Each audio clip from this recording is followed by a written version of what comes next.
el conducto hepático derecho, hepático izquierdo, hepático común, que se junta con el cíclico, forman el colédoco. Habíamos visto esa distribución anátomo-fisiológica pero que decíamos que de repente en su trayectoria pueden ocurrir algunas cosas. Una de ellas puede ser de que algo obstruya el pasaje normal de la vida. Entonces, cuando eso ocurría, a veces es por causas mecánicas, o sea, algo se interpone en el conducto y bloquea parcial o totalmente el pasaje de la bilis. Esto de verdad le llamamos proceso obstructivo. Y como es por algo mecánico, decimos que es algo que se instaura ahí de una manera a veces, dependiendo de las circunstancias, parcial o permanentemente. Generalmente son litos, son piedras. Estos litos o piedras lo que hacen es bloquear, como digo, los conductos de manera parcial, a veces deja pasar. Hablamos inclusive del, a ver si se acuerdan, ¿cómo se llama? El síndrome de Mirici, que tenía una forma característica. No, formaba el signo de... Justo mejor recordarlo porque acá en la pantalla tiene a Ratatouille. El signo de cola de ratón. Esto lo he hecho la semana pasada. Bueno, la semana pasada no. Perdón. Ya, sí, porque no puedo aprender esto. Entonces, tenemos de que cuando son procesos obstructivos pueden ser también constrictivos, o sea, algo que presiona. A veces hay cánceres que son algunos o sea, están dentro de la luz, o sea, son intraluminales, o algunos son extrínsecos, que sencillamente de fuera vienen y comprimen o desplazan la vía biliar. Entonces tenemos que la vía biliar, por su relación con el hígado, en su relación con lo que es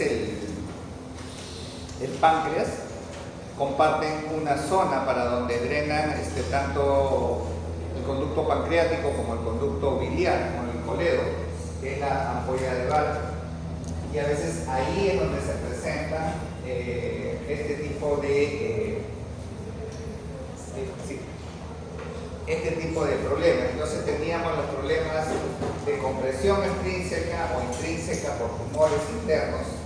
Tenemos la obstrucción mecánica, que es generalmente por piedras, y tenemos algunos otros, no digo inespecíficos, pero por algunos problemas que pueden darse en la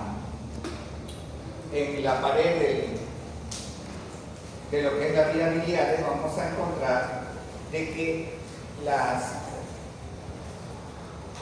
a diferencia del proceso obstructivo, que cuando se bloquea la vía biliar se dilata, podemos encontrar procesos en los cuales la vía biliar se estenosa, que también reduce su calibre. Y ahí tenemos otra de los problemas principales que aquejan a lo que es el sistema biliar. Este repasito de los principales problemas es más que nada para entrar en el tema que, como les digo, bueno, han tenido un contratiempo bastante, menos mal que se pudo lograr conseguir que me prestaran ahí la sala de profesores, y trabajando todo bonito, y resulta que no tenían internet, me tuve que pasar a otra máquina, hacer todo de nuevo. De todo me ha pasado. La información que creí que tenía en este USB está en otro. Entonces he agarrado la clase del año pasado de mi delegada, la he pasado por WhatsApp, he hecho un montón de malabares, le he corregido la carátula nada más y ya otra vez estamos en esto. Pero lo que no tengo ahí es algo que va a quedar pendiente para la siguiente clase. Tengo dos videitos importantes, tengo más, pero sencillamente dos son los más importantes, en la que se ve tanto el abordaje que se hace para lo que es la técnica de hacer la famosa CTPH. Ya vayan viendo la terminología, porque en el examen no va a haber traducciones, ni tampoco la descripción de las siglas. La CTPH, ¿qué era?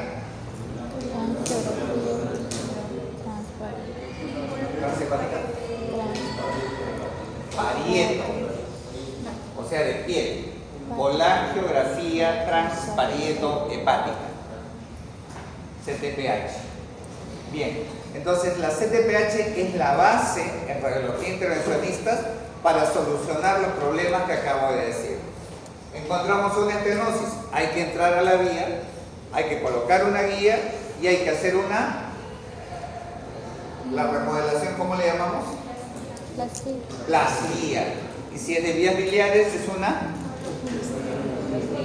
bilioplastía.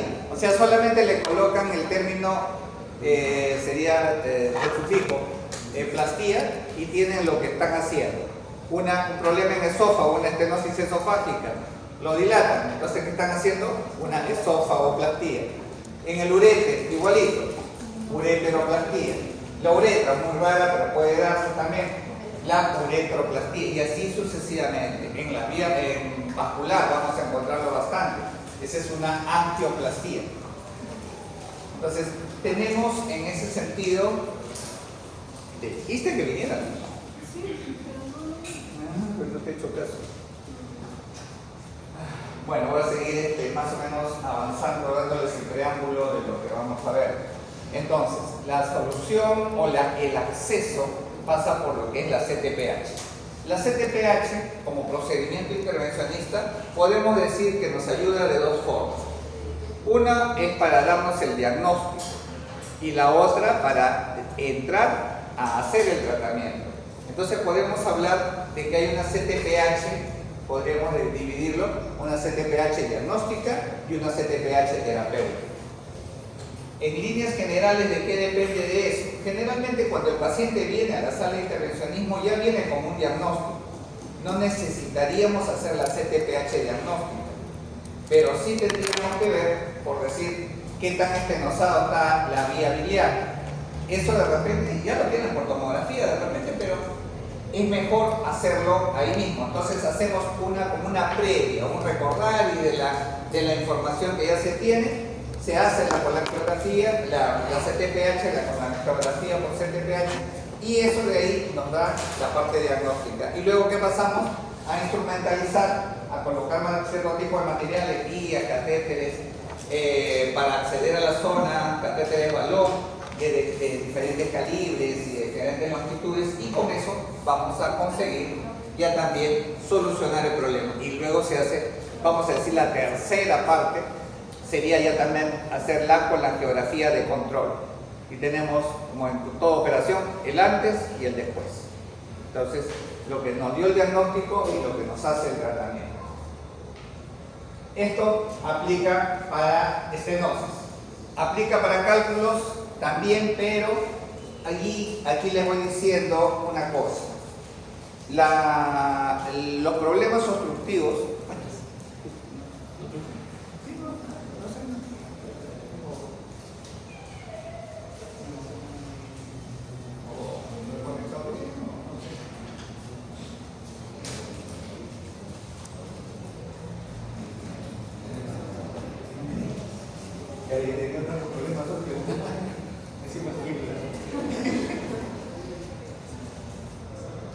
estaba diciendo.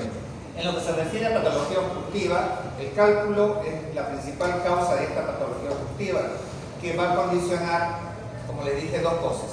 Una de ellas es el hecho de que al bloquear en la vía biliar va a haber una gran dilatación, y la dilatación de las vías biliares y la retención de la bilis va a condicionar en el paciente, ¿se acuerdan lo que les dije? Una tonalidad amarillo verdosa brillante, que es la llamada ictericia, que es peligrosa para el paciente porque es como si fuera que haya bilis en la sangre. Sencillamente es muy peligroso y puede llevar a trastornos que inclusive pueden hacer un shock al paciente. por lo tanto tiene que solucionarse. Entonces, la primera parte de una solución para un problema de cálculos por intervencionismo sería, primero, estar grandemente dilatada las vías, primero tengo que descomprimir. Luego de descomprimir, como ya hablamos la vez pasada, tenemos lo que era el drenaje, los catéteres de drenaje interno, externo y el interno-externo. El más usado es el externo, luego el interno-externo y el otro, el interno puro, en algunos contados casos se puede usar. Pero bueno, entonces, tenemos de que la situación es que cuando ya se ha solucionado, se ha descomprimido la vía, recién se entra a hacer la extracción de cálculos. Pero la extracción de cálculos por intervencionismo es muy traumática. Muy traumática. ¿Por qué? Porque imaginen, les dije, vamos a entrar igualito por la CTPH, vamos a llegar a la vía biliar que tiene la piedra, vamos a estar junto con la piedra. Y luego de eso, ¿qué? Se va a comenzar a meter unas canastillas, pero la canastilla, para que jale una piedra, tiene un diámetro. Entonces, es más o menos como esto. Bueno, este sería 8 milímetros. Es como la parte dura de esto, la parte más ancha. Imagínense un boquete, imagínense meter un tubo hueco, más o menos a esta altura, de 8 milímetros. Entonces, ese es lo máximo que se puede hacer. Cálculos de hasta 8 milímetros, perdón, son los únicos que pueden ser extraídos mediante intervencionismo. Otros no pueden ser extraídos porque tendríamos que hacer un tremendo hueco. Imagínense después, saco el tubo, ¿cómo queda ese hígado? Con la trayectoria, queda como un hueco. Entonces, hasta que se cierre, se vaya, poquito a poquito se vaya cerrando, y si se cierra bien y no crea un trayecto de la vía biliar hacia el exterior, que es un trayecto anormal, ¿cómo le llamamos a esos trayectos anormales? Fístula. La fístula. Entonces puede haber una fístula biliocutánea, producto de esa extracción de cálculo. Complicación para este paciente. O sea, al final de cuentas, tenemos de que no es la mejor técnica. ¿En qué casos nomás se utiliza esto? En pacientes que tienen un cálculo único, un cálculo de 8 milímetros que puede ser trabajado y en que está alojado en la vía más externa, o sea, lo más cercano a la piel. Si es una vía interna, casi medial, una vía biliar casi medial, no conviene. Hay otras formas que han ido innovando y ahora podemos hacerlo con un sistema que es láser. Se mete por, ya no, también no tan grande, pero igualito se dilata, digamos 6 milímetros, o sea, pierde 2 milímetros más, menos, perdón. Ingresa con una especie de catéter que tiene una luz y tiene para poder proyectar como si fuera un puntero láser. Eso de ahí se aplica sobre lo que es el cálculo y lo destruye. De repente no han visto mucho acá lo que es la Guerra de las Galaxias, pero sencillamente les dije, algunos es como cuando ¿cómo se llama? Vuelan la estrella de la Fuerza. Y así le disparan y se rompen miles de pedazos, igualito.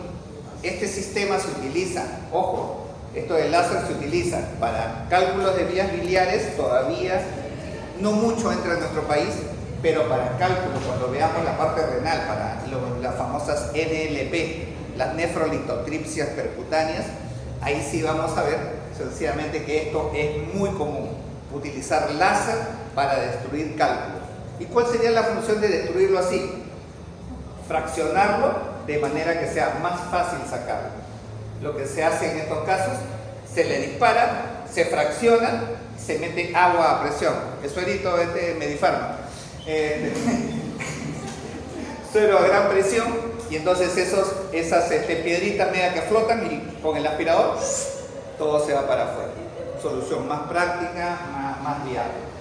Por eso es que la extracción de cálculos ahora, más que nada, está supeditada para cálculos que están en el colédoco. O sea, la extracción de cálculos, otra es destrucción de cálculos. Vamos a hablar de términos precisos, y eso lo vamos a ver también en la situación de lo que es CEPRE. Que tenemos que los cálculos pueden ser extraídos, lo agarras con una canastilla, lo sacas hacia afuera, pueden ser removidos, o sea, de un sitio que está digamos, en el colédoco distal, le colocas un catéter balón y lo empujas hacia abajo, se va hacia la vía digestiva y sigue el conducto regular y sale por donde tiene que salir. Entonces, eso es una remoción, estás removiendo el cálculo. El otro es extraer y el otro es destrucción de cálculos. La destrucción puede ser neumática, hay unos como taladritos neumáticos, puede ser por láser y luego se ayuda a que esto se complementa con el agua a presión que hace que salga. O sea, son diferentes técnicas. Tengo algunos videitos, como les digo, eso es lo que les voy a mostrar después. Lamentablemente solo he podido recuperar la clase de las diapositivas. ¿Y qué más? Hablamos de tumores. Nos falta las estenosis. Aunque ya hablamos también un poquito, pero ya. En sí, las estenosis lo que se hace es colocar el catéter balón y se posiciona sobre la zona estenótica, se dilata. Y a veces eso no funciona, porque todos los conductos biliares tienen una capa media que es muscular y hacen de que a veces tú lo dilatas y de pronto vuelve a estenosarse. O sea, hay una estenosis recidivante. Vamos a utilizar los dos términos. Reestenosis, tanto para parte vascular como para parte biliar o como para parte urológica. O sea, se reestenosa un conducto, vuelve a achicarse, vamos a decir. O hay una estenosis recidivante, o sea, vuelve a ocurrir la estenosis. Quedó bien 1 o 2 semanas y de pronto ¡pum!, volvió. Es una estenosis recidivante. ¿Okay? En esos casos vamos a utilizar ya también algo más permanente, y ahí está lo otro que vamos a ver, es la colocación de un stent, que es una estructura con una mallita metálica en forma también de tubito, que lo que permite es, con el calibre que tiene y la fuerza que tiene, lo que va a hacer es devolver el diámetro a la luz de lo que es la vía biliar de manera más permanente. Y aunque el músculo trate de presionar, no siempre lo va a hacer. Hay momentos en los que sí. Hay vías biliares que tienen hacen una recidiva de estenosis y presionan, le forman, como decimos nosotros, le forman cintura, le forman al stent. En esos casos, bueno, ya veremos de repente todavía como complemento cuando le pasen los videos, ver qué se puede hacer. Bien, hoy día vamos a ver esa parte terapéutica de lo que es el intervencionismo en la patología biliar. Como les decía acá, les narraba, creo que esto ya lo vimos la vez pasada, solamente para recordarles todo lo que necesitamos para realizar una CTPH. Todo lo que es el material estéril, set de punción, la famosa aguja Shiva. Una cosa importantísima es a veces la asociación y eso les puede servir como una mnemotecnia. Cuando hablo de plastía, ¿de qué material voy a usar en esencia?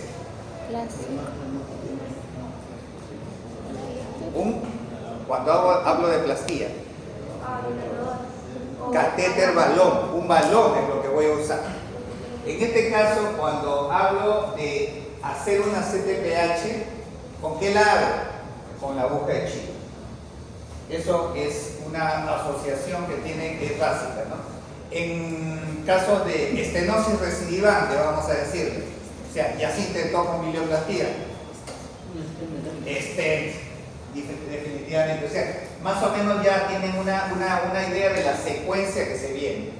El contraste iodado bisturí, guantes, gasas. Esta es la aguja de Shiva, que tiene es un tubito metálico. Lástima, no se ve la punta. Sí se ve. Ya.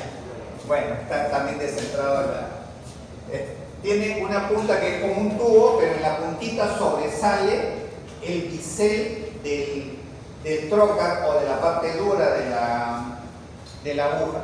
Ustedes han visto las agujas son huecas, ¿correcto? Y tienen un bisel. El bisel en este caso está por dentro y el tubo está por fuera. Una vez que ingresas por la parte del bisel es lo que corta la piel o lo que permite ingresar. Y luego cuando se llega a la zona se retira la parte dura, que es la parte con punta, y queda solo el tubito. Hasta que después ya por ese mismo tubito se mete la guía. Después de que ya está posicionada la guía, se retira el tubito y luego recién entran los catéteres. Ya sean los catéteres para posicionamiento todavía, ya sean un catéter de drenaje.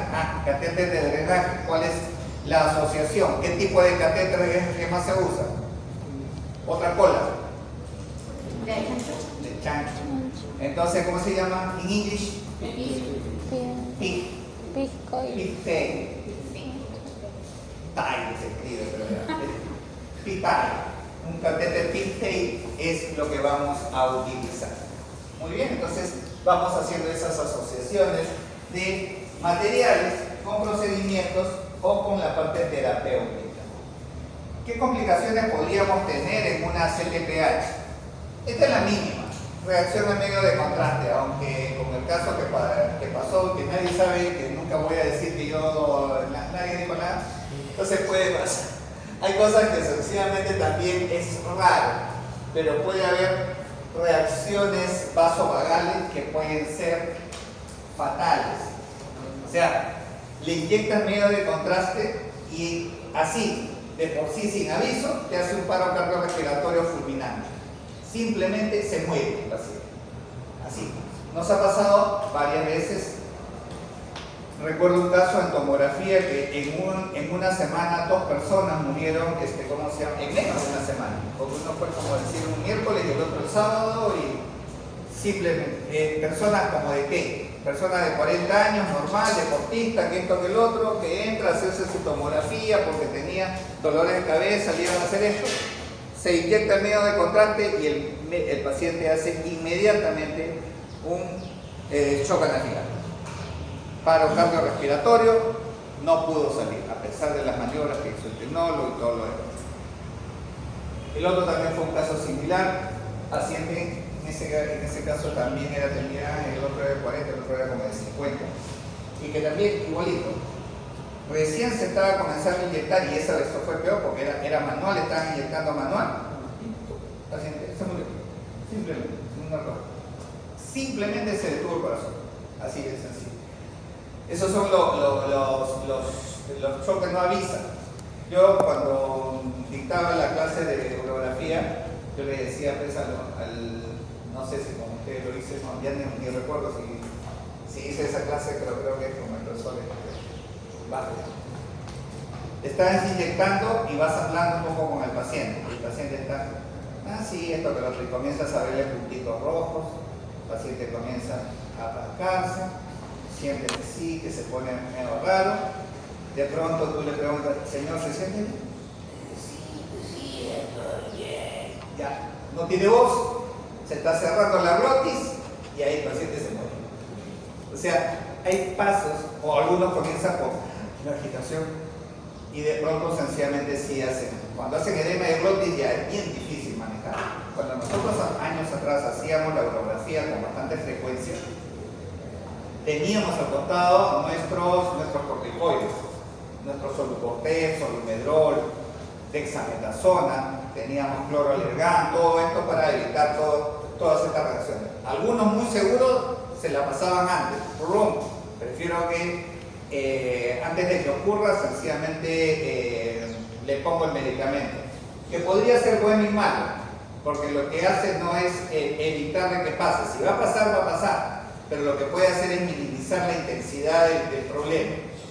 Buen punto, primero. Pero 2, es el hecho de que cuando aplicas dexametasona, corticoides, solamente tienes para hacerlo 2 veces, si no ya podría generar problemas mayores a nivel cardíaco. Entonces, si ya aplicaste uno de entrada y te ha minimizado nada más, tienes una chance de que si eso se exacerba otra vez, el paciente se te puede morir. Como yo siempre decía en clase, definitivamente yo, que haya visto morir a pacientes con contraste, esencialmente tengo 9 personas que he visto morir en mi mesa. Así que no es algo jactancioso, pero es algo que esencialmente te marca para toda la vida. El hecho de que vean morir a tu paciente en tu mesa. ¿Ok?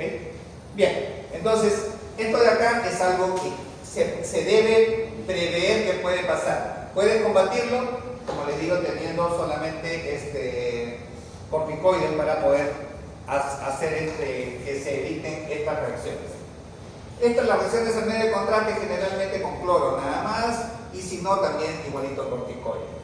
Hay otras que sencillamente no se pueden prever porque son ya complicaciones que van a producirse de pronto después. Una peritonitis a nivel biliar, que es similar a una bacteriemia, y colangitis, el proceso inflamatorio de la vía biliar reactivo al procedimiento, o por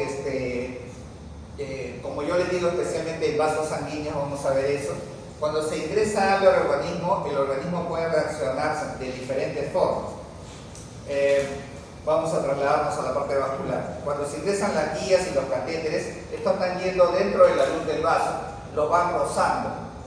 Y ese roce, en determinado momento, a pesar de que eso tiene borde, los catéteres y las guías tienen bordes atraumáticos, o sea, tan limaditos, bien bonitos, todo medio redondeadito su borde, puede lacerar, puede cortar, o sencillamente puede estimular a que la arteria haga esto. Y una de las complicaciones es el vasoespasmo. ¿Existe también esto en vías biliares? Sí, hay un espasmo biliar que hay que tener en cuenta. La hemorragia es relativa, pero también puede pasar. ¿Por qué podría pasar? Dense cuenta que están atravesando la aguja de Chiva, no les he dicho las características, pero la aguja de Chiva, las primeras agujas de Chiva eran de 15 a 18 centímetros. Tienen 5 gauge, o sea que tienen casi 1,5 milímetros de grosor. 1,5 milímetros de grosor. Y eso atraviesa desde el 9º y 10º espacio intercostal sobre la línea media axilar, ingresa hasta donde más se pueda, porque lo que quiere llegar es a la zona del medio. Entonces ingresa casi 17 centímetros o 15 centímetros. En ese trayecto solamente va a atravesar parénquima hepático. Qué suerte, ¿no? Puede atravesar arterias, venas. ¿Qué más? Las propias vías biliares, sí, no se dan cuenta, ¿no? Pero la cosa es de que llega a cierto punto y como le sacas el trocar, queda el tubito solo, el médico espera que va a caer algo. A veces sale sangre. No. Hay que volverlo a tapar, lo retiras un poquito más y ¿qué sale? Ya un líquido amarillento, como si fuera la miel de los picarones. Sí, comió picarones.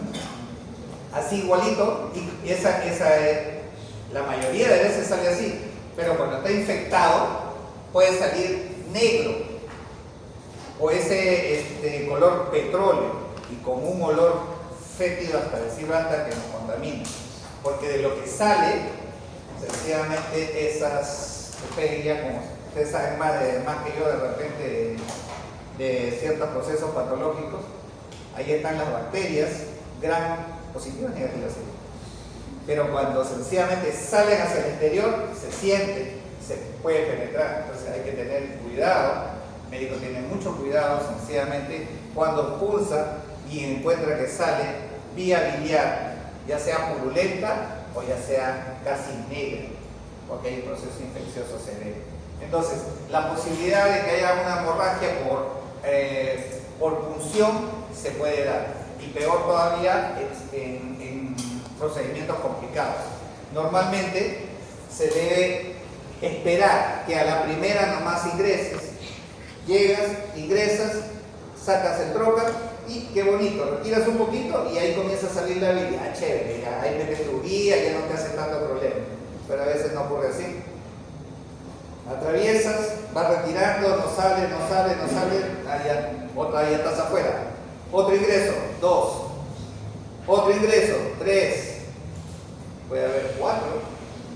Algunas veces un poquito más. Esto se ha evitado ¿con qué? Porque también ya eso puede ser iatrogénico, puede ser mala praxis.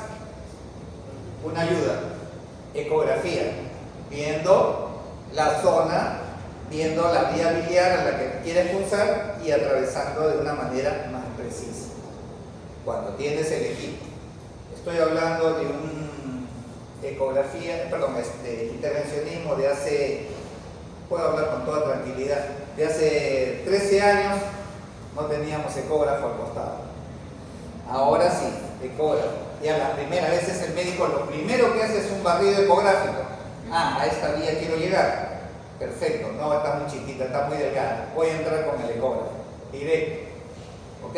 Entonces, son las formas de cómo evitar de repente que ocurra esto. Y otra, acá tenemos un neumotórax. El neumotórax o colapso pulmonar se puede producir, ¿por qué?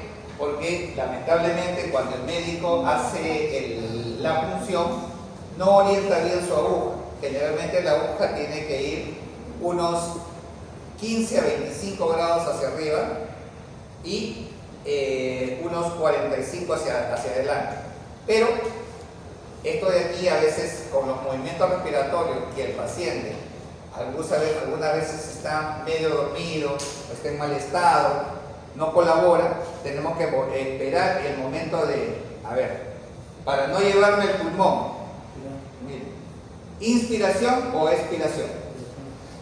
Inspiración. ¿Por qué? Muy bien. Cuando uno inspira, llena los pulmones de aire, por lo tanto los hemidiafragmas bajan. Y entonces si está pulsando el hígado aquí, esto va a bajar, ¡pum!, le da directo al pulmón. ¿Qué puede ocurrir? Una de las principales complicaciones es el neumotórax. Esto es en lo que se refiere a la CTPH. Algunas contraindicaciones que no se debería hacer cuando hay trastornos hemorrágicos graves. Cuando hay trastornos en lo que se refiere a la coagulación, principalmente en el INR, que se le llama así, el índice de normalización de reticulocitos, si no me equivoco, es cuando el paciente no coagula bien, cuando son anticoagulados también, hay que tener mucho cuidado. Los médicos valoran mucho en todos los pacientes donde se va a hacer una punción, que no sea diabético también, o si es diabético también entrar con cuidado, no porque sea diabético no se va a hacer el procedimiento, se hacen diabéticos, pero hay que tener mucho cuidado. Mira qué bonito cómo lo está haciendo. ¿Qué está pasando? Ya no, ya está bien, me están ayudando, me está delimitando la zona. Un poquito. Bueno, entonces, en esto no se hace. Ascitis, ¿qué es la ascitis? Líquido.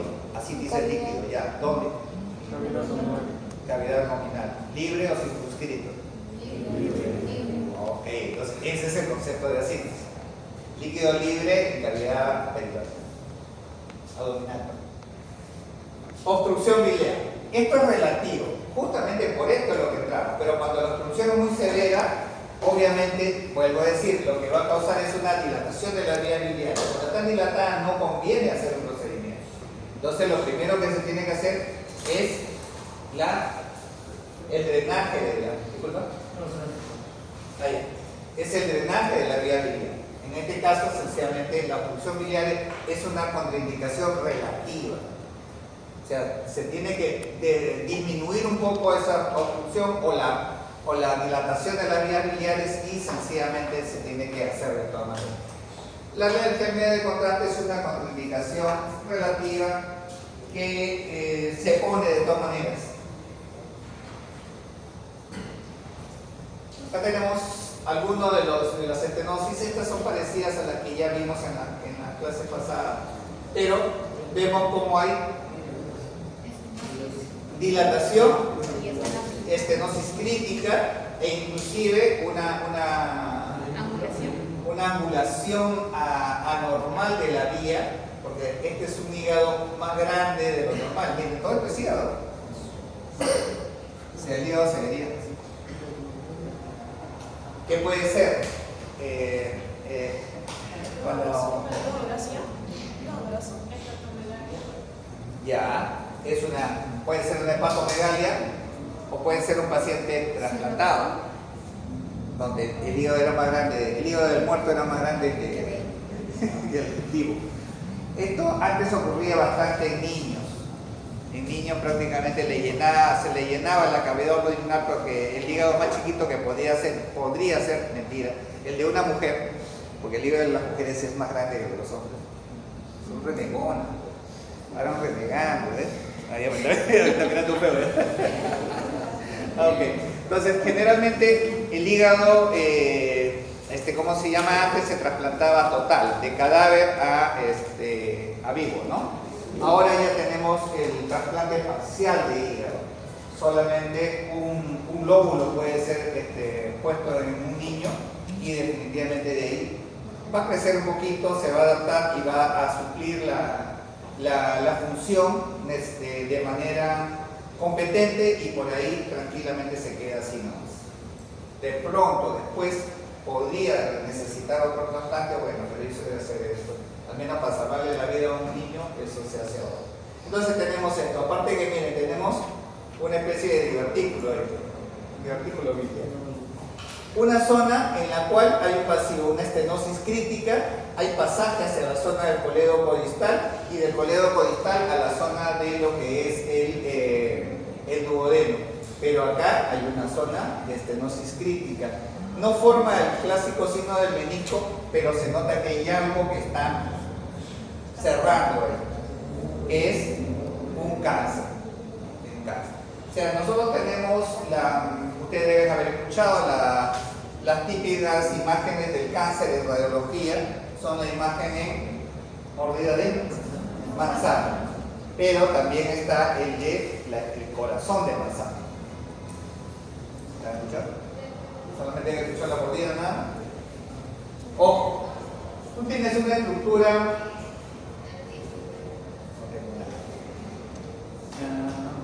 Cuéntame digamos que esto sea redondo, ¿ya? Entonces, cuando hay un cáncer que es, vamos a decir, externo, o está cercano a un órgano, a una estructura, lo que hace es le puede dar una mordida de manzana y me deja una muesca, pero es externa, no llega hasta acá. En cambio, cuando hay un cáncer envolvente, miren lo que pasa. Justamente me da una zona estenótica, o de repente me lo cierra por completo. Entonces tenemos, esta es la imagen en corazón de manzana. Imagínense que se coman la manzana, todo por todo alrededor y queda la parte media nada más. Esa es la imagen en corazón de manzana en el caso de un cáncer envolvente. Y en caso de un cáncer externo, vamos a decir, que viene de otro sitio, se puede comer solamente un ladito nada más. Y esta es la imagen de la mordida de manzana. ¿Ok? ¿Se entendió? Creo que sí, ¿no?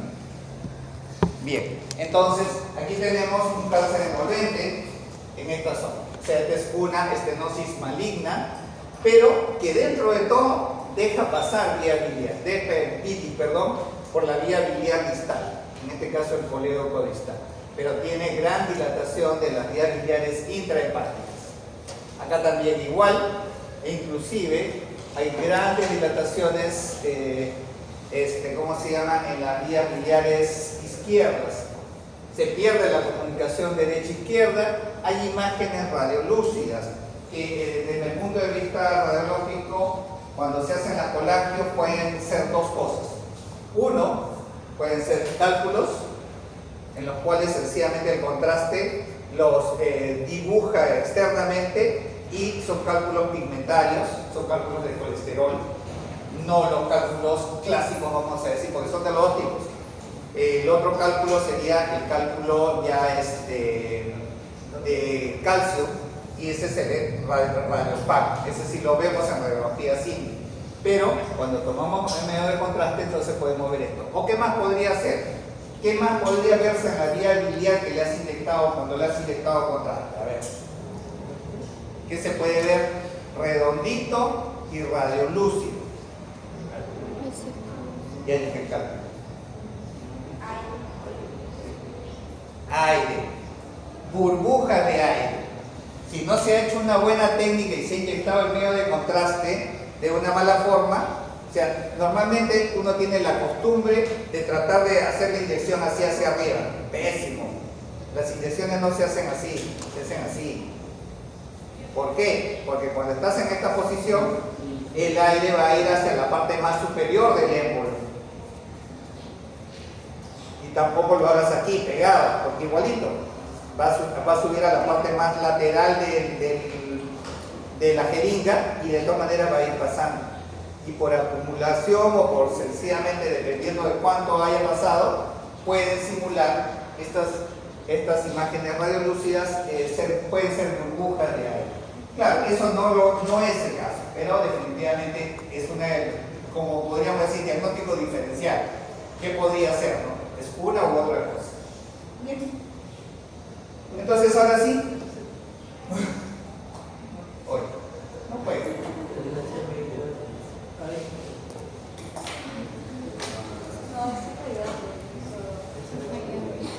En otras clases también haces. Sí, pero lo que decía hace un rato, la pared le hace tanta resistencia que forma una muesca. Nosotros le llamamos cintura, la jerga radiológica. Si bueno, mira la cintura que tiene. ¿Qué se tiene que hacer ahí? El médico tiene que aplicar la máxima presión para que cuando se haga la dilatación el balón se vea así, totalmente desplegado, no con cinturas. Tiene que vencer la resistencia de la estenosis para poder, vamos a decir, tener éxito en el procedimiento, ¿no? Entonces, eso se usan jeringas insufladoras que regulan la presión. Lástima, esto está colimado, ¿no? Se nota que tiene varias fallas porque ahí sí se ve que tiene ahí como un relojito, igualito que el estigmomanómetro de lo que son las mediciones de presión, igualito tiene como su relojito ahí, y acá tiene un sistema de palanca que se jala y se da vueltitas y entonces va inflando el balón, inflando hasta que nos da vence la resistencia de la estenosis y con eso se consigue el efecto deseado. ¿Sí? Profesor, ¿y cuánto tiempo se tiene que esperar para que pueda insuflarse? El tiempo mira, no es, o sea, para dar la insuflación ideal no hay un tiempo, efectivamente se va regulando, se va viendo que abre, pero cada uno de los catéteres balón dentro de su paquete, el paquete que viene, tiene una tablilla. Esa tablilla lo que nos dice es, este catéter balón es de 5 centímetros por 3 milímetros. Entonces, y ahí te dice, si le metes 7 atmósferas es bajo, si le metes 10 es lo ideal, si le metes 14 estás en el límite, y si le metes 16 va a explotar. Entonces, el médico regula esa situación, va llegando a lo que es el límite normal, ideal, donde el balón se va a abrir por completo. Pero si tiene resistencia, como esta, puede darle más, a veces llegando al borde crítico ya de lo que es lo que pudiera romperse el balón. ¿Se han roto balones alguna vez? Sí. Creo que le vuelven a poner otra. Sí, no hay ningún problema. O sea, el balón no tiene, o sea, uno piensa que de repente como como un globo explota, sencillamente puede lacerar o puede complicar alguna cosa en la vía biliar. No necesariamente. Lo que hace es explota y implosiona, pues, o sea, el catéter es como un globo, igualito, ¿no? El globo no se queda abierto ni nada, se pierde el aire. Pero ¿qué tiene el catéter balón? Para poder verlo, tiene dentro de su luz, porque tiene una luz, tiene contraste. Entonces, ¿qué pasaría ahí? Lo único se ve, el contraste que se chorrea por ahí, nada más. O sea, no hay una... No implosiona. Hasta cierto punto sí, porque se vence tanto, estoy dando tanto y ¡pum! Y me parece que no se daña. Claro, o sea, el daño que pudiera causar es mínimo, ínfimo, porque estamos usando balones que están predestinados, o mejor dicho, específicos para un calibre. Si estuviéramos en un calibre de 5 y le estoy metiendo un catéter balón de 10, ahí sí, porque ya hay una sobredistensión de la vía y sencillamente ahí sí, se le está tirando más de la cuenta, sí, se puede lacerar la vía y ahí sí puede haber una complicación. ¿Cuál sería? De que sencillamente la vía biliar se lacere, se rompa y la bilis caiga al peritoneo, entonces hace una peritonitis. Eso podría pasar, es muy raro, por decir, casi no ocurre. Entonces, la bilioplastía, ya hemos hablado de lo que significa plastía, es el procedimiento mediante el cual, utilizando catéteres balón de diferente longitud y calibre, todos los catéteres balón tienen longitud y calibre, no es que digan, le pongo un globo de cuánto, tienes una estenosis de 1 centímetro, digamos, bueno, en esta vía, digamos que hay una estenosis, cuando hay una estenosis ahí de 1 centímetro, entonces, y el calibre normal de esa, porque puede estar de repente también dilatado, porque siempre donde hay una estenosis hay una dilatación. ¿Se acuerdan de eso que les dije? ¿Sí? No veo mucha cara que estén convencidos. Cuando algo se obstruye, una piedra acá, la vía biliar viene acá, entonces no pasa. ¿Qué pasa con la vía biliar? Se ensancha. ¿En qué parte? La parte proximal. De repente hay pasaje. ¿Acá estaría dilatado? No. Solamente la porción proximal. Entonces, ¿qué ocurre con esto? Si yo tengo el calibre normal que sea de 6 milímetros y tienes una estenosis de 1 centímetro, ¿qué catéter balón usarías? Voy a ponerle 3 alternativas. A ver. De 1 centímetro por 8 milímetros, de 2 centímetros por 6 milímetros y de 2 centímetros por 10 milímetros. ¿Pero cuánto es el calibre?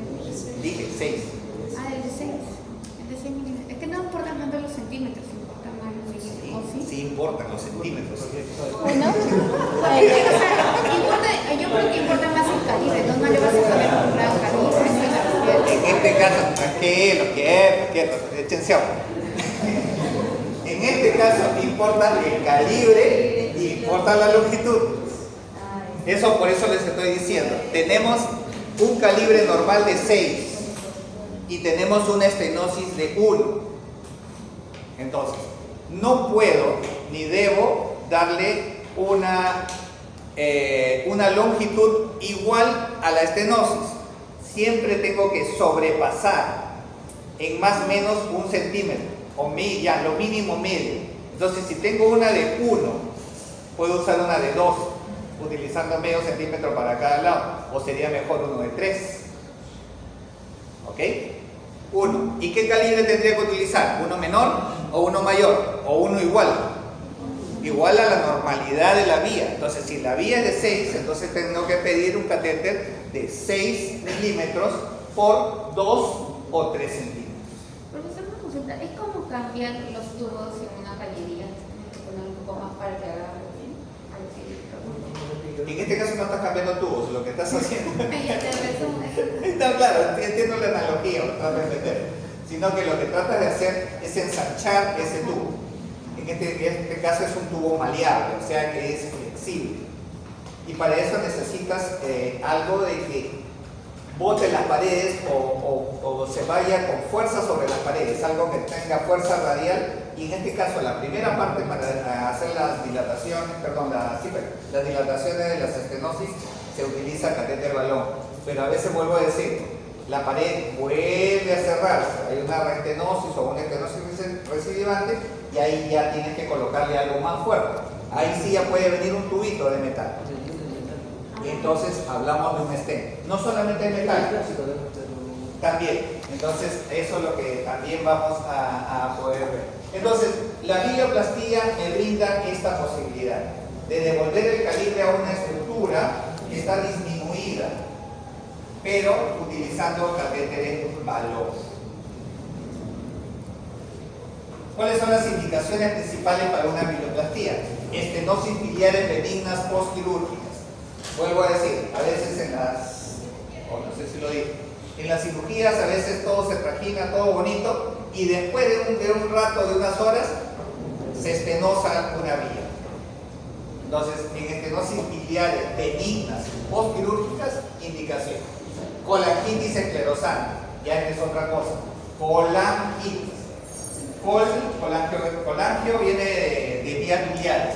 Itis, proceso inflamatorio. ¿Ok? Y esto de inflamatorio también aplica para inflamatorio infeccioso, porque algo a veces se inflama y se infecta. Entonces, colangitis esclerosante, ese término también lo utilizamos bastante en radiología. Esclerosis. ¿Qué es una esclerosis? Parece una esclerosis. Rígido. Exacto. Cuando una estructura se pone dura, rígida, es una esclerosis. Entonces, una colangitis esclerosante es un proceso mediante el cual, pues una entidad patológica en la cual las vías biliares están inflamadas y de tanto inflamarse se están endureciendo, porque hay una resistencia. Cuando algo se inflama, a veces las paredes hacen resistencia, se ponen duras, pero lo normal sería que pasa la inflamación, vuelve toda la normalidad, pero a veces no pasa así. Porque ha sido de repente un proceso infeccioso, afectó a la pared se resistió tanto y se pone rígida, dura. Entonces, en las colangitis esclerosantes podemos utilizar catéteres de balón. Colangitis secundaria a otros procesos obstructivos, ya hablamos de los cálculos. O sea, y colangitis inespecífica, no sabemos por qué puede ocurrir, de pronto sencillamente por una contaminación, algún proceso infeccioso, gastrobiliar, una colangitis inespecífica. ¿Cuáles serían las contraindicaciones? Ya más o menos lo dijimos, un proceso infeccioso generalizado, sepsis. Un paciente con sepsis no debería hacerse. O de repente quiero decir que tenía tremenda citis, que también es complicado. Porque ¿cómo vas a llegar a la vía biliar si todo está lleno de líquido? Tienes que atravesar un montón de líquido y ese líquido es purulento o en el peor de los casos es un líquido infeccioso. Entonces no puedes entrar haciendo, miren esto es lo que siempre también les digo, y esto lo vamos a ver cuando hablemos de biopsias. Cuando uno hace el ingreso de un material de fuera, ahorita de fuera, de acá, aunque sea lo más estéril, tiene como 20 bolsas, todo bonito, y tú lo colocas al organismo, de todas maneras estás haciendo arrastre. El momento que está en el aire, ahorita digamos que estamos en el salón ideal con aire acondicionado, el aire acondicionado va botando, de repente por ahí agarra una partícula de polvo, remueve alguna cosa y ¡pum! Se pegan ahí. Tú no lo ves, yo tampoco, pero ingresa al organismo y llega hasta la misma zona donde hay un proceso, digamos, que se esté inflamatorio y lo convierte ya en inflamatorio infeccioso. Entonces, todos los elementos que ingresan del exterior al interior del cuerpo tienen la posibilidad de ser agentes que por arrastre van a llevar una infección, van a llevar un proceso patológico al organismo. Por eso es que cuando se hacen los procedimientos se trata de tener la máxima esterilidad, pero igualito. Ese porcentaje que podría darse, bueno, digamos que sea, aunque sea un 2%, pero de todas maneras hay una posibilidad de que eso pudiera ocurrir. Entonces, por eso es que cuando tiene líquido, sencillamente el paciente con líquido infeccioso no se puede hacer. Compromiso del estado general es relativo. ¿Por qué? porque sencillamente pacientes chocados, inclusive con tubo, todo, sí lo hacemos. Pacientes que vienen de la UCI con su respirador y todo lo demás, sí lo hacemos. Podemos hacerlo, pero también teniendo ciertas consideraciones, ¿no? Por ejemplo, ahí no vamos a sentar, señora, no respira un ratito, bote el aire, no, ahí directo, ¡pam!, le quitamos el ampú. Mentira, lo que hacemos es, dependiendo de la respiración que tenga, desconectamos un ratito, entonces el paciente no respira, ahí se hace la función con guía ecográfica, se hace el procedimiento normal en un paciente sin complicaciones, podría ser 20-25 minutos, en ellos lo hacemos en 10 minutos y ya se va para afuera también, porque también nos puede contaminar la sangre. Alteración de los factores de coagulación, eso sí es los médicos se tienen que cuidar mucho en este tipo de cosas. ¿Por qué? Porque sencillamente ante un mínimo pinchazo puede haber un sangrado. Y si el paciente es diabético, tiene alterado los factores de coagulación como el INR, definitivamente el paciente con ese cortecito no para de sangrar y te va a hacer una hemorragia. Entonces hay que tener mucho cuidado con esto. Acá se ven dos ejemplos de los catéteres balón que tienen unas características importantes. Una de ellas, la más importante, es estos dos puntitos. ¿Qué son? Donde empieza y donde termina. Sí, hasta cierto punto.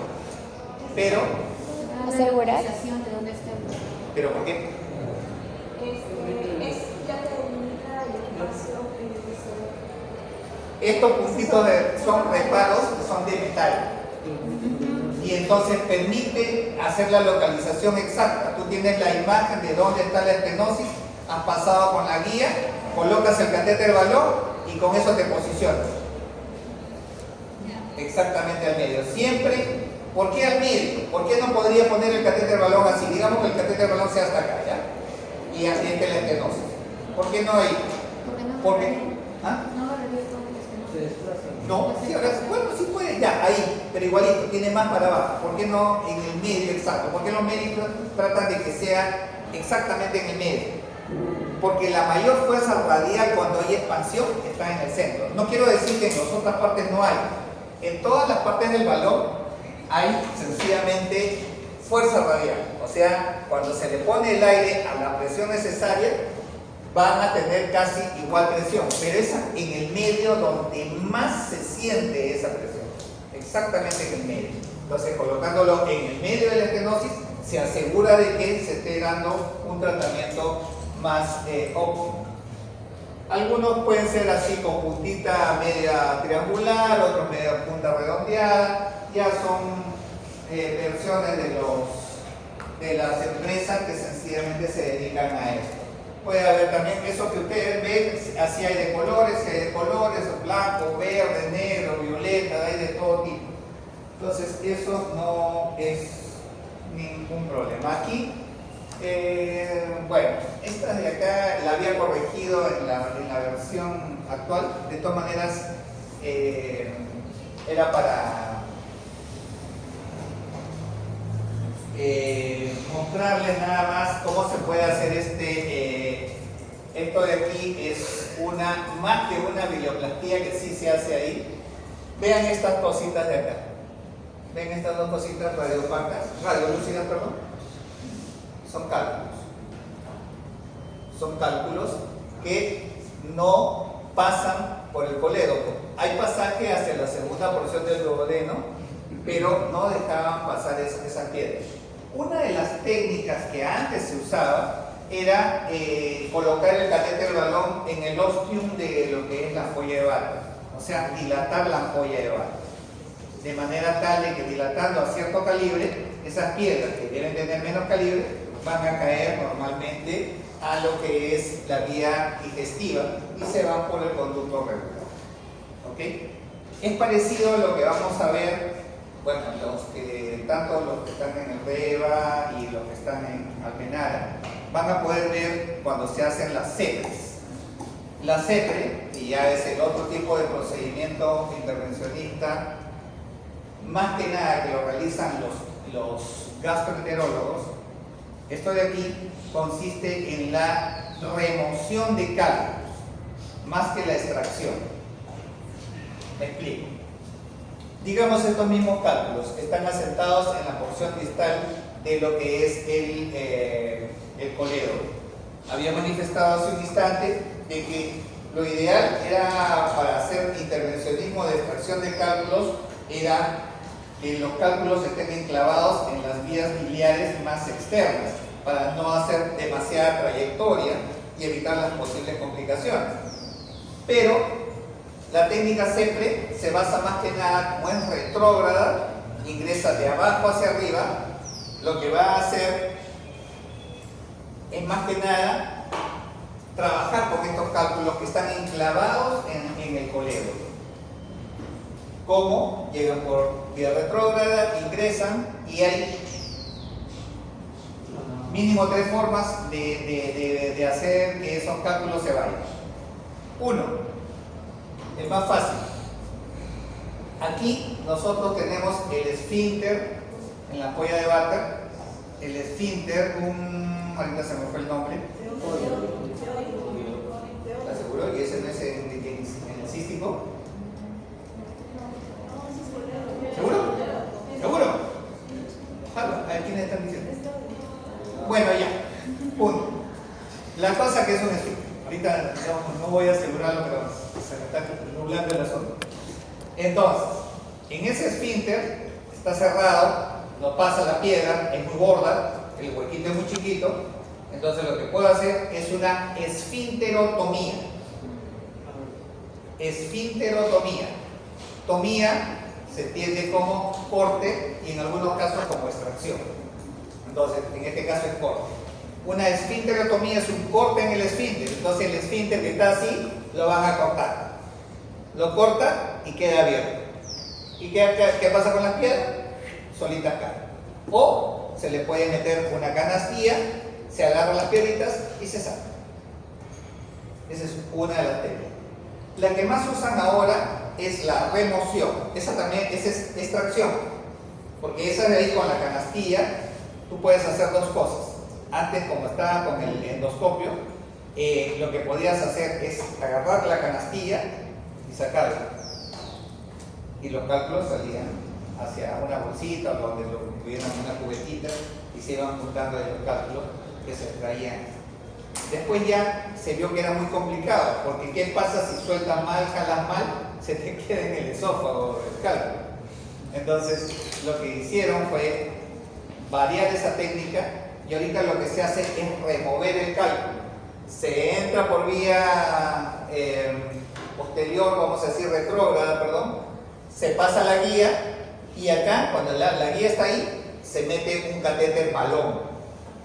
Se infla el balón acá arriba y luego se jala, como jalar la cadena. Entonces, ¿qué va a hacer eso? Después de hacer la esfinterotomía de todas maneras, porque si no, no pasa. Se hizo la apertura, entonces eso va a empujar. Empuja los cálculos ¿hacia dónde? Hacia la segunda porción del duodeno. Y se va por la vía de ahí. Y hay una técnica mixta que hace las dos cosas dependiendo de cuántos cálculos haya y todas las. Pero en líneas generales son las dos técnicas.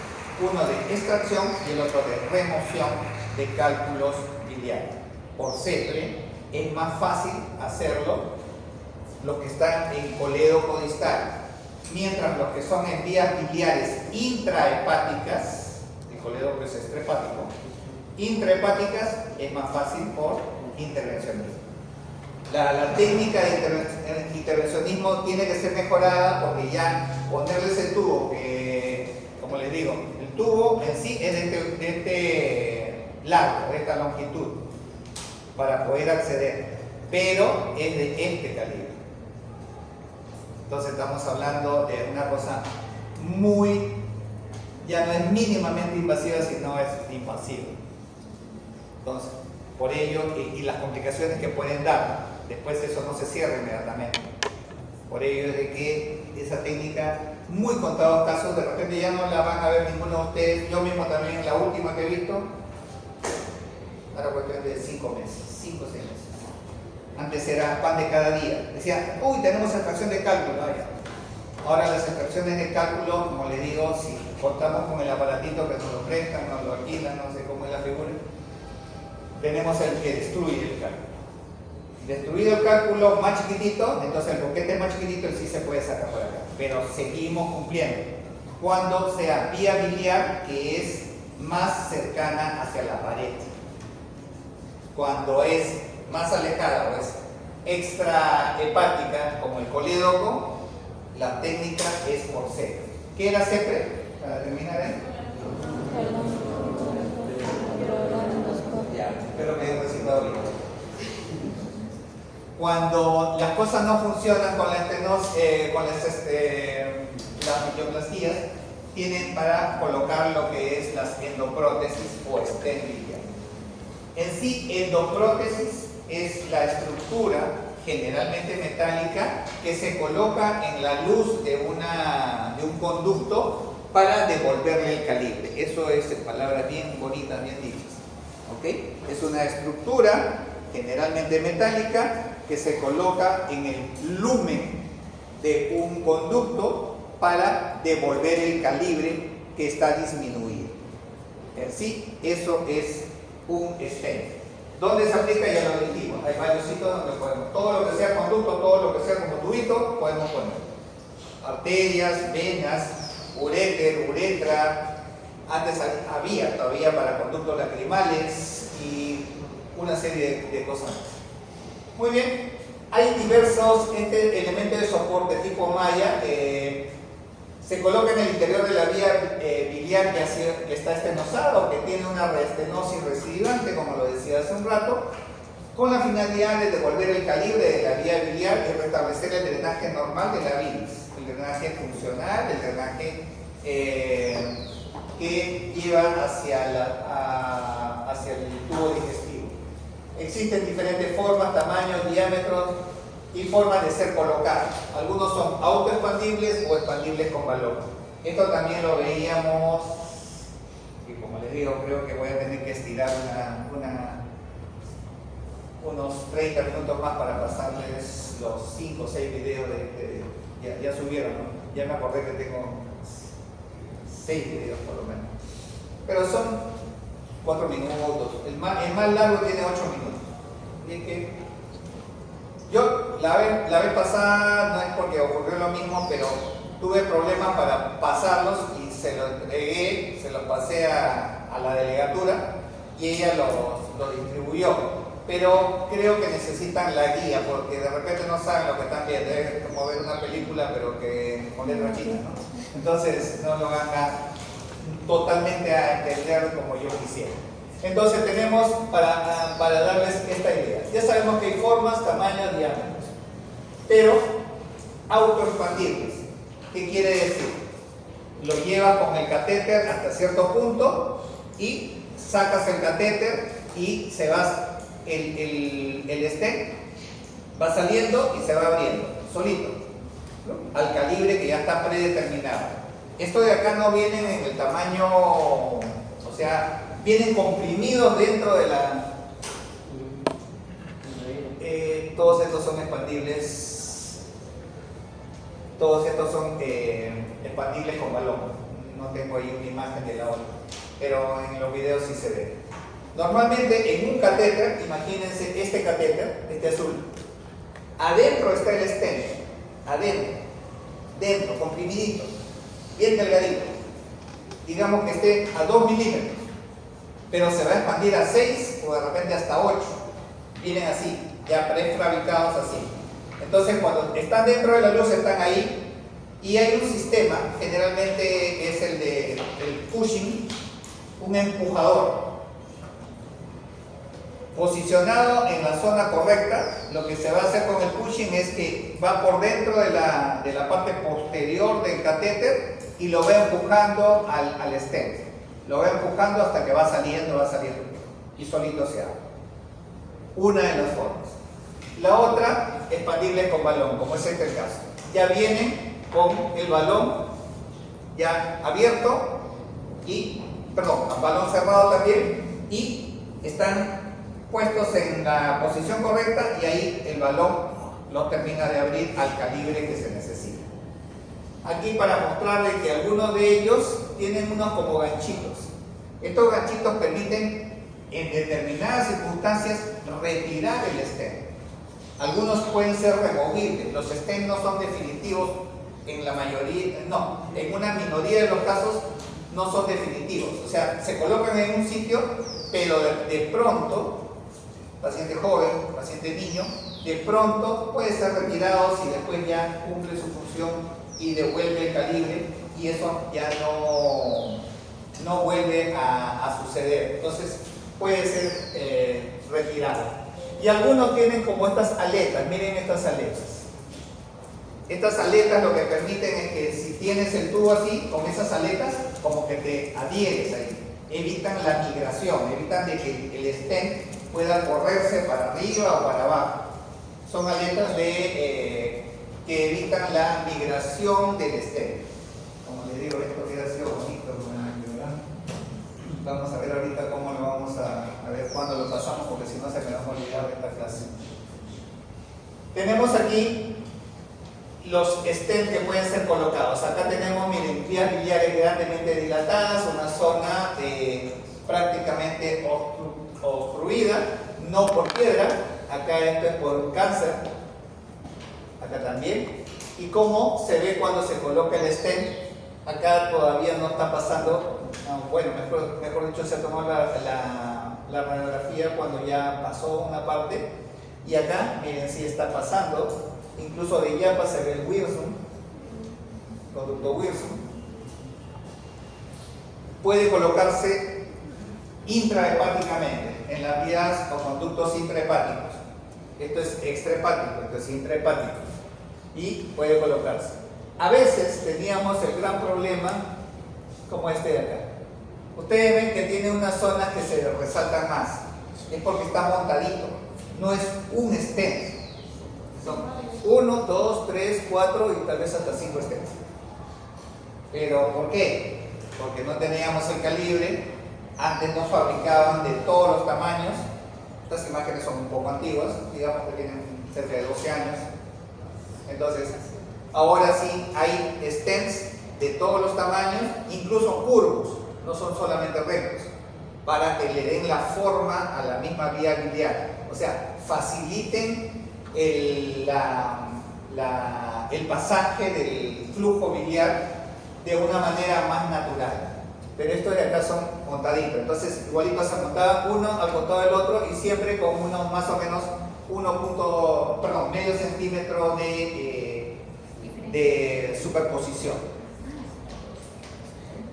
Antes nosotros utilizábamos para poder hacer la medición de dónde se tiene que colocar los otros.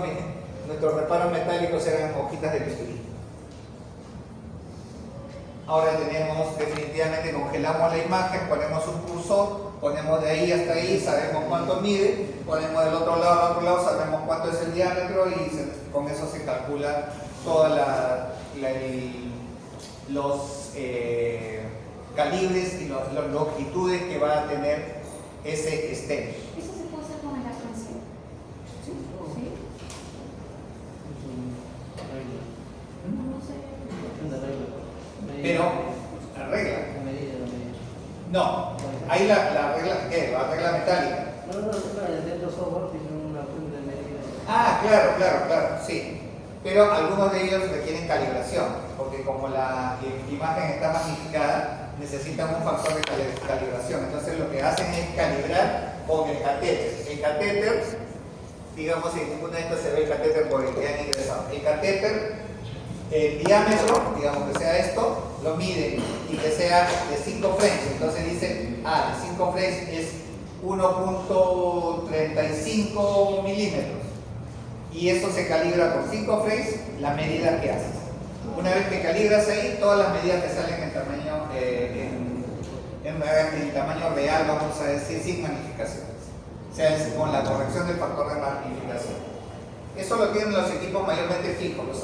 Los arcos móviles a veces no tienen todas las características.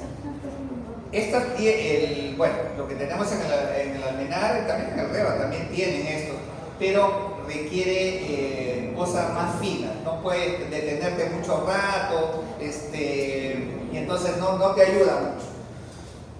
Pero en los equipos fijos, los grandotes y los angiógrafos, Acá ocasionalmente estamos viendo también Wilson, ¿no? Entonces los stents pueden ser únicos, pueden ser múltiples, pero, y casi todos pueden ser metálicos. Pero tenemos algunas cosas. Ahí estamos viendo los primeros stents biliares, como el endocoil y principalmente el Strecker. Y luego ya vienen otros que son revestidos. Estos son expandibles con balón. Miren, así ingresa y luego con el balón se pone de ese calibre. Y luego se baja el balón y se saca el catéter y con ello el stent queda fijado. Tenemos stents plásticos.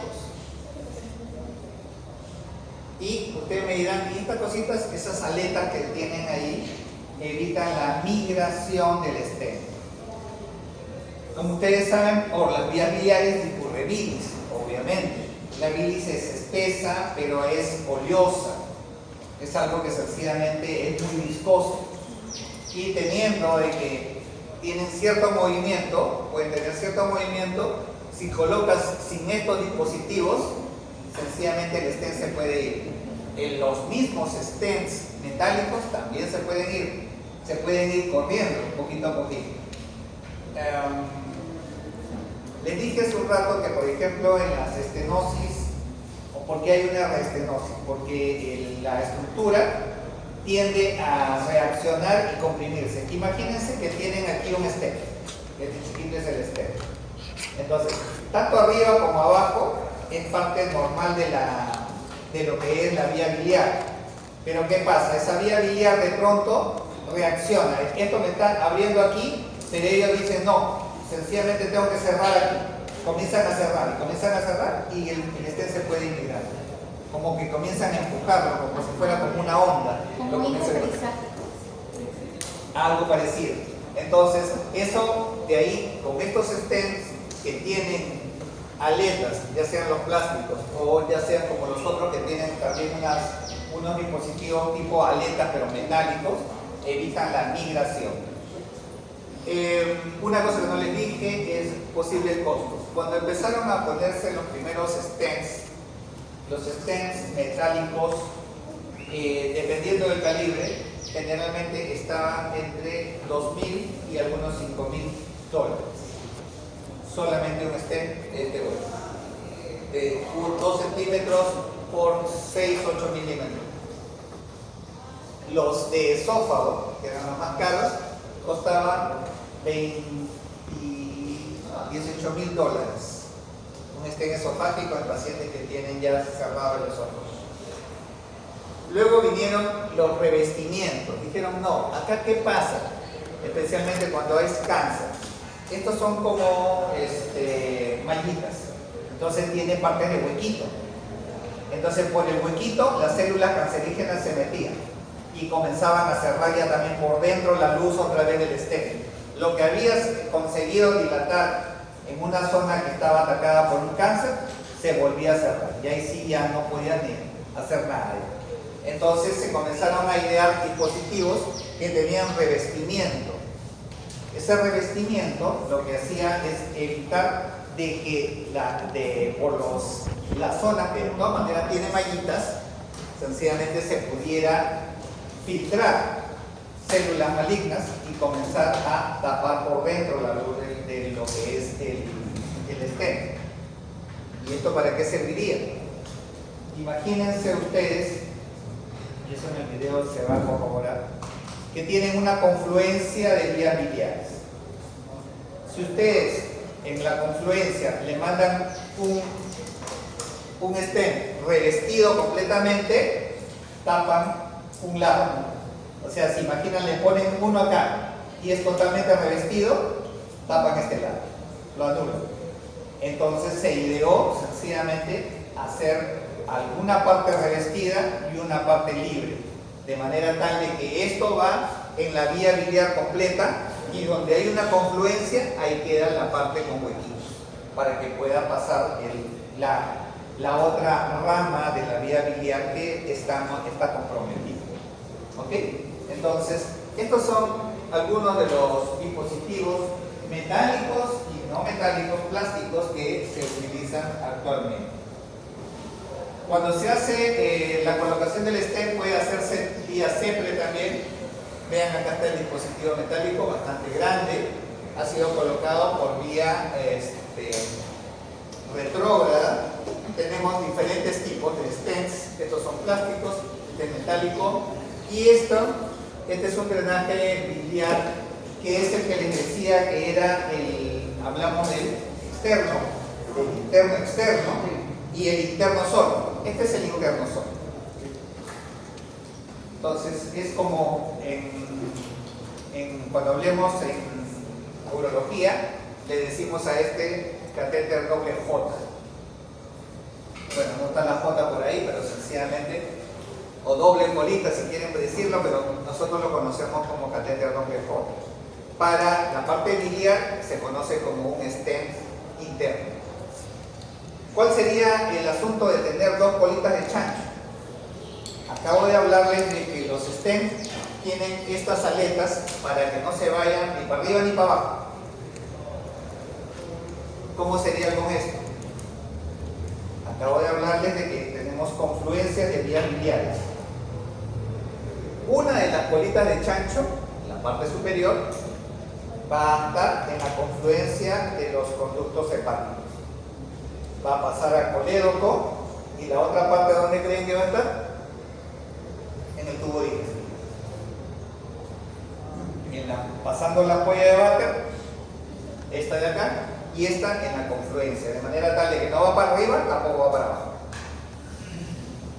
No se entendió sin la anatomía, ¿no? Lo malo es que yo no hago dibujos. No, siempre he sido pésimo en hacer dibujos. La segunda porción del duodeno. Claro, o sea, la idea es de que se ancla, funcionan como anclas, o sea, un mecanismo que no permite pasar. Tienes la confluencia de las vías biliares y ahí queda una de las colitas de chancho, entonces no baja, pero puede subir.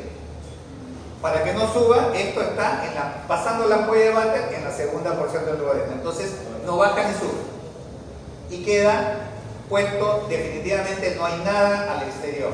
En cambio, el drenaje interno y el drenaje interno-externo, del cual hablamos en la clase pasada, sí tienen que tener una bolsita colectora afuera. O sea, sí entendí, pero lo que no entiendo es cómo se hace el hoyito ese, o sea, dentro del vaso. O sea, cómo se hace el hoyito, o sea, es como en la colita. ¿Los huevitos? Ajá, ¿cómo? No, esto entra estirado. Ajá. Entra estirado y conforme, igualito que algo parecido a lo que era la técnica del trocar de la aguja de chiva, entra estirado y cuando tú lo sueltas, solito se forma la colita. Entonces, dependiendo, generalmente la mejor técnica es de abajo hacia arriba. Ingresas hasta la confluencia y en la confluencia lo centras ahí y retiras un poco la parte dura que está ahí y ¡pum! Se forma la colita. Sigues retirando, llegas a este punto y ¡pum! Se forma la otra colita. Pero entran estiraditos.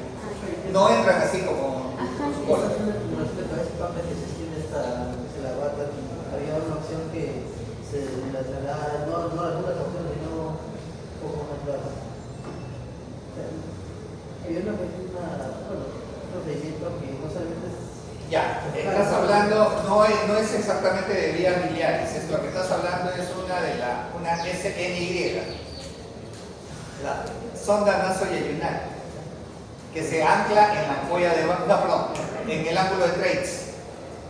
O sea, ingresa nasoyeyunal, ingresa por nariz, baja todo, pasa a estómago, llega a la segunda porción del duodeno y después hace una curva y se queda anclado ahí.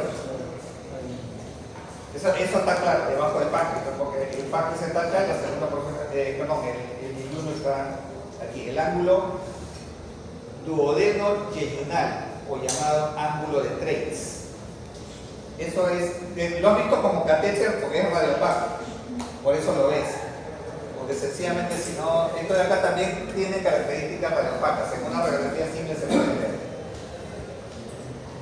Si no, lo vemos de pronto cuando veamos algo gástrico. ¿Cómo que le está en Como la de drenaje interno, que no se puede, es un poco complicado, pero era una vía para Mira, ahorita todos los catéteres, vasculares y no vasculares, tienen radiopacidad. O sea, tienen características que tú en una radiografía siempre lo puedes ver. Desde un DBP. A ver, tú, me voy a ver cómo D chica, P. Ni idea, ¿no? Es un catéter que va desde acá hasta acá. Pacientes que tienen hidrocefalia. Hidrocefalia, dilatación de los ventrículos cerebrales, producto de acumulación de LCR, ¿correcto? Entonces, cuando necesitan drenar, lo primero que se creó fue la válvula de Pudens, que era hacerle un huequito y tener acá un dispositivo que iba a una bolsita. Esa era la válvula de Pudens. Pero después se vio que se contaminaba. Vuelvo a decir, esto por favor grábenlo bien, es el hecho de que cuando ustedes tienen un elemento que va hacia el exterior, hay posibilidad de contaminación. Lo dije también con lo de las bolsas colectoras. Pueden por arrastre sencillamente llevar agentes patógenos de fuera hacia adentro. Imagínense hacia el cerebro. Entonces, no eran tan buenos. Y desde hace bastantes años se crearon, porque esto generalmente en la mayoría de casos es congénito.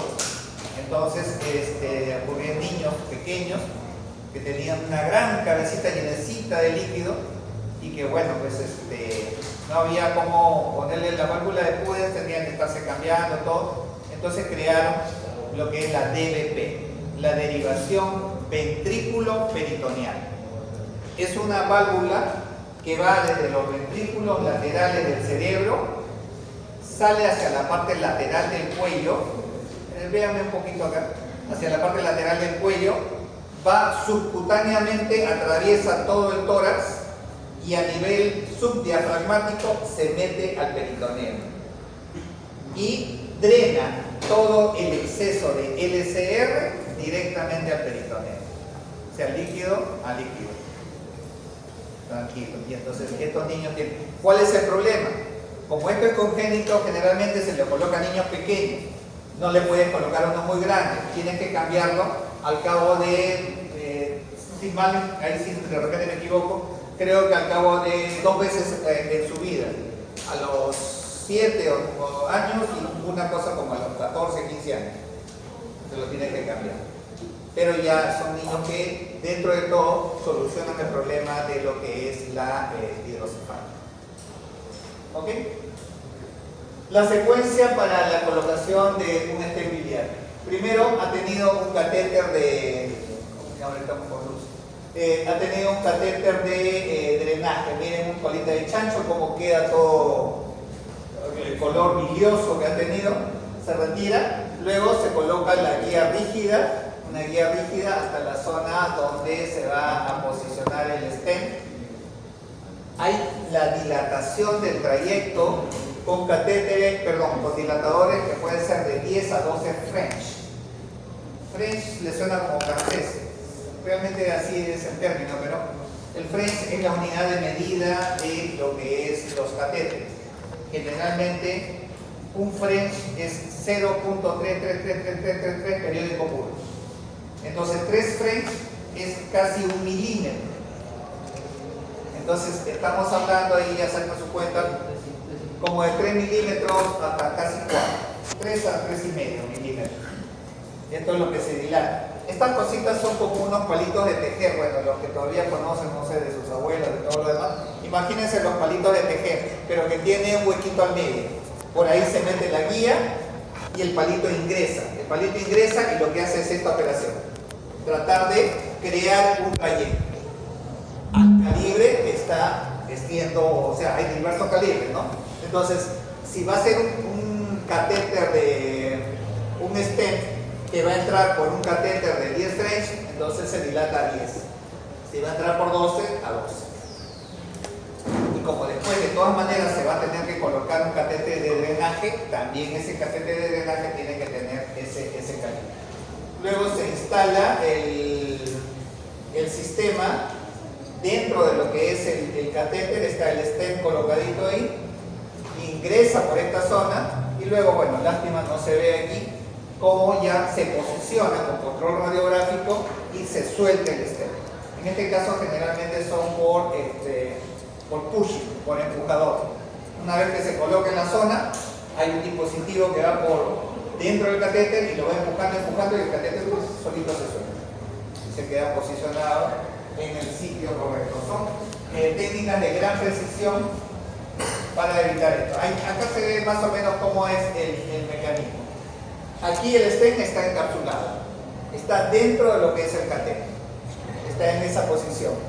Comienza a liberarse. Una vez que lo posicionas, comienzas a liberarse. Mira esa copita que se ve, este es el calibre que va a tener todo después. ¿Okay? Entonces, ese se va liberando, soltando. Hay otro que va empujando, con el push. Son diversas técnicas. Este es el stent liberado ya. Como les digo, en los videitos vamos a verlo más. Ya voy terminando, ya no se preocupen. Tenemos aquí los los stents plásticos. El stent normal les había dicho que podía estar entre $2,000 y $5,000. Esto de aquí es mucho más joven. Estaban solamente en $500, una cosa así, $800. Entonces, el stent tiene una característica. Generalmente se coloca en estenosis recidivantes en pacientes con cáncer. Pero eso no te cura. Te da calidad de vida, te alarga el tiempo y nada más. En este caso, pensar, voy a ponerte $5,000 aquí por algo que sencillamente igualito te vas a morir. Mejor te pongo de repente algo más barato, pensando también en personas de bajos recursos. Entonces, esto de acá se creó así. Tiene una aleta proximal abusada y una distal aquí de una sola, esto para evitar la migración. Y así se ve en la radiografía simple y así se ve funcionando, como ayuda a pasar esa zona estenótica que generalmente es con cáncer. La coledolitiasis es, bueno, acabo muy rapidito ya, voy a avanzar. ¿Cómo estoy ahora? 45. 15 minutos. ¿Aguantarán?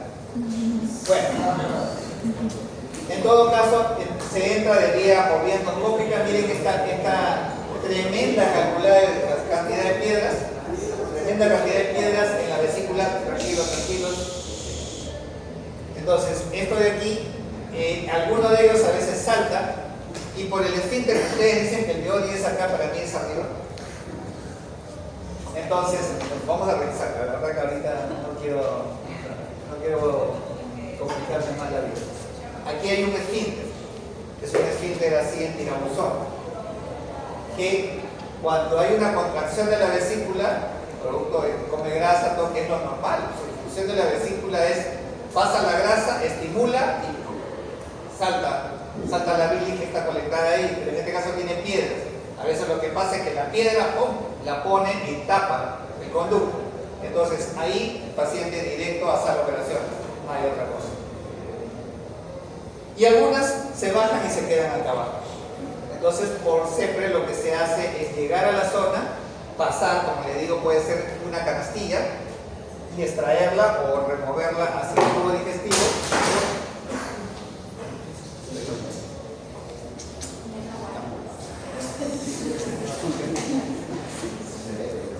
Y a veces se tiene que, lamentablemente, hay pacientes que tienen múltiples cálculos y entonces tiene que hacerse 1 o 2 sesiones. Acá, por ejemplo, se deja 1, 2, 3, por acá hay otra, aquí hay otra más y de repente por ahí hay otra.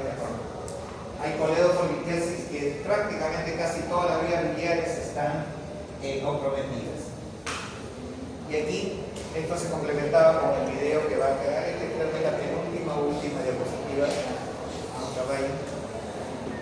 Acá tenemos en parte cómo es que se